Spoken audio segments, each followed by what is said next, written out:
I'm Mint Salad and I saw Scooby-Doo. Where are you? Episode 9. The Backstage Rage. It's produced by Hanna-Barbera. My previous exposure to this episode is no concept monster whatsoever, so if you haven't seen this episode, I will spoil it for you. The episode starts, we're following Scooby and Shaggy and they're hungry. Who knew they're hungry? Oh, we're going to get some food. We're going to eat some food and Scooby and Shaggy will be able to eat the food.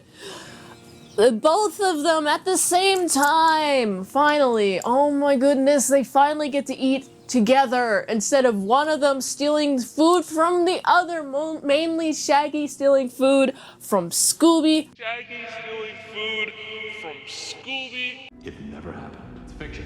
It's an urban legend that never happened. Not a chance. I'm glad that's not happening, except for there is a lot of attempts. That's not fun. People attempting to steal my food is not a joyous time, especially for me, because I love food. I love food so much. I'm so fat. I'm like, I'm 1,000,000 pounds. I'm telling you. Scooby-Doo, I don't know how he's not 1,000,000 pounds. And Shaggy as well, because they eat all the food in the world. Maybe that's all they eat. That really must be all they like consistently consume for the amount of calories that is needed to function their bodies, and then also not go over the caloric limit of Scooby eating that much food. I didn't think I would have to think this hard about how much the Scooby and Shaggy are eating. Instead, let me just focused away from that. And they encounter some sort of violin case filled with a bunch of money. It's like, whoa, what is this money? Oh, we're rich. No, we're not. This is counterfeit. You gotta find out why is there counterfeit money here? Who let this money go? What's the intention of this counterfeit money? Obviously to spend it, but what were they spending it on? What, did they have plans to give it to somebody? Maybe sprinkle it out? Just make it into the economy? Because I feel like those counterfeits would eventually get caught, right? I don't know.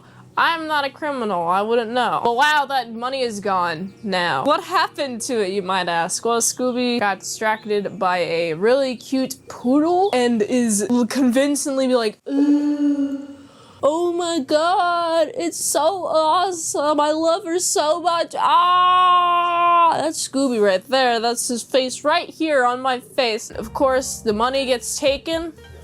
Now I gotta go investigate a bunch of puppets because the dog was a puppet. The whole rigmarole of figuring out there's this whole scheme. It's like, oh, we're slowly uncovering, but there's this whole puppets are being used to make counterfeit money, which is an interesting concept. Are the puppets the villains? Well, I guess they're puppets, so no. Who is controlling the puppets? That is my question. I was like, whoa, who is it? Who is it? The mysteries are always dudes that I don't expect. Like, seriously, it's like, oh, that makes sense why they uncovered this guy. Because he's connected to this person that the Scooby Gang had talked to before. This is just a generic answer. This isn't anything specific.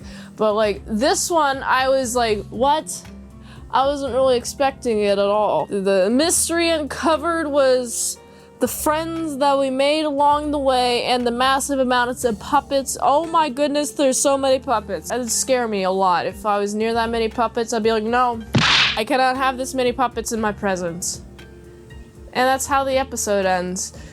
Many puppets later, many Scooby-Doo ending in a happy ending. Yeah, we did it. We managed to solve the mystery. Woo, yeah, we did it. Beautiful stuff like that. Animation, a little bit better than the previous episodes. There's always some animation being done better than the previous one, which is good. I like how you can kind of like build on it. And there's more details in the backgrounds, but not by much. It's not like the first episode where I can recall a scene of the Scooby Gang just in a brown background. They're just in a brown environment. There's no definition of anything happening, but now there actually is. And the animation is getting a little bit smoother, just a little bit. It's mostly the lines, the color outside of the lines still is a thing that exists, and some sketch lines, but it's all right. I like it. It has some very antique, it's probably the correct word, very antique vibes. Probably the best I could really describe. It's like, oh yeah, this is very fun to watch. I'm very happy to be watching the Scooby Gang. Again, more character development, little, but it's an acceptable amount. By that I mean, this isn't really focused on the Scooby Gang so much as it is just on Shaggy and Scooby mostly. It's mostly focused on that. Plus Scooby-Doo, yet again, is doing more slapsticky stuff. So I enjoyed the colors. The colors were bright. I was able to tell who's the character. My final thoughts on this episode is that I found it to be fun. Mainly the poodle part, and Scooby-Doo is like, ooga, I want to touch them poodly puffs of fur on them toes. That's what Scooby says. That's Scooby-Doo's thoughts. And I enjoyed it just because it's like, okay, this is a fun scene. Wasn't really expecting it. The other parts of the episode, not super memorable. So I gotta give this episode a solid 5.3 out of 10. If you like this review, be sure to like, comment, subscribe, and share this video with everyone you know. The ultimate goal of this channel is for me to become an expert movie reviewer, so if I haven't reviewed on the channel, there's a chance I haven't even seen it at all. You can always request a movie in the comments below. You can fast track the request.